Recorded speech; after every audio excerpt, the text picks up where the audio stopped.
ಕರ್ನಾಟಕ ಬಾಲ ವಿಕಾಸ ಅಕಾಡೆಮಿಯಿಂದ 2022-23 ಹಾಗೂ 2023-24ನೇ ಅಕಾಡೆಮಿಯ ವಾರ್ಷಿಕ ಪ್ರಶಸ್ತಿಗಳ ಪ್ರದಾನ ಸಮಾರಂಭವನ್ನ ಹಮ್ಮಿಕೊಳ್ಳಲಾಗಿದೆ ಅಂತ ಹೇಳಿ ಅಕಾಡೆಮಿ ಅಧ್ಯಕ್ಷರಾದ ಸಂಗಮೇಶ್ ಬಬಲೇಶ್ವರ ಹೇಳಿದ್ದಾರೆ.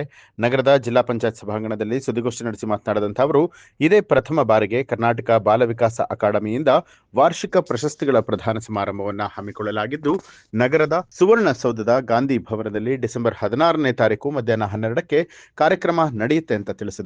ಇನ್ನು ಅಕಾಡೆಮಿ ಗೌರವ ಪ್ರಶಸ್ತಿ ಮಕ್ಕಳ ಸಾಹಿತ್ಯಕ್ಕೆ ನೀಡುವಂತಹ ಪ್ರಶಸ್ತಿಯಾಗಿದ್ದು, ಎಲೆಮರೆ ಕಾಯಿ ಅಂತಿರುವಂತಹ ಪ್ರತಿಭಾವಂತ ಮಕ್ಕಳಿಗೆ ನೀಡುವಂತಹ ಬಾಲ ಗೌರವ ಪ್ರಶಸ್ತಿ ಹಾಗೂ ವಿಶೇಷ ಗೌರವ ಪ್ರಶಸ್ತಿಗಳನ್ನ ವಿತರಿಸಲಾಗ್ತಾ ಇದೆ. ಇನ್ನು ರಾಜ್ಯದ 34 ಜಿಲ್ಲೆಗಳಿಂದ ಆಯ್ಕೆ ಮಾಡಿರುವಂತಹ ಪ್ರಶಸ್ತಿ ಪುರಸ್ಕೃತರು ಈ ಕಾರ್ಯಕ್ರಮದಲ್ಲಿ ಪಾಲ್ಗೊಳ್ಳಲಿದ್ದಾರೆ ಅಂತ ಹೇಳಿದರು. ಅಧಿವೇಶನ ನಡೆದ ಸಂದರ್ಭದಲ್ಲಿ ಸುವರ್ಣಸೌಧಕ್ಕೆ ಬರಬೇಕು.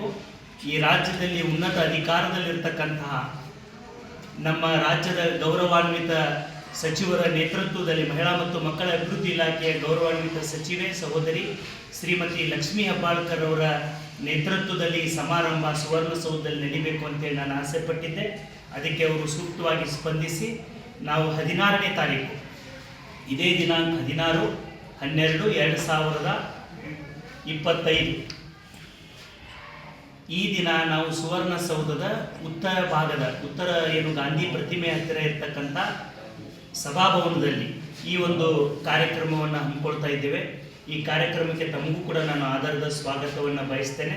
ಈ ಎಲ್ಲ ಮಕ್ಕಳಿಗೆ ಅವತ್ತು ಮಾನ್ಯ ಮುಖ್ಯಮಂತ್ರಿಗಳನ್ನು, ಉಪಮುಖ್ಯಮಂತ್ರಿಗಳನ್ನು, ಉಪಸ್ಥಿತರಿರುವ ಸದನದ ಸಂದರ್ಭದಲ್ಲಿ ಉಪಸ್ಥಿತರಿರುವ ಬಹಳಷ್ಟು ಜನ ಪ್ರೋಟೋಕಾಲ್ನಲ್ಲಿರೋ ಎಲ್ಲ ಗಣ್ಯರಿಗೆ ನಾವು ಆಮಂತ್ರಿಸ್ತೇವೆ ಮತ್ತು ವಿಶೇಷವಾಗಿ ಮಹಿಳಾ ಮತ್ತು ಮಕ್ಕಳ ಅಭಿವೃದ್ಧಿ ಇಲಾಖೆ ಸಚಿವರ ನೇತೃತ್ವದಲ್ಲಿ ಕಾರ್ಯಕ್ರಮ ನಡೀತಾ ಇದೆ. ನ್ಯೂಸ್ ಅಲರ್ಟ್ ನಿಮ್ಮಿಂದ ನಿಮಗಾಗಿ.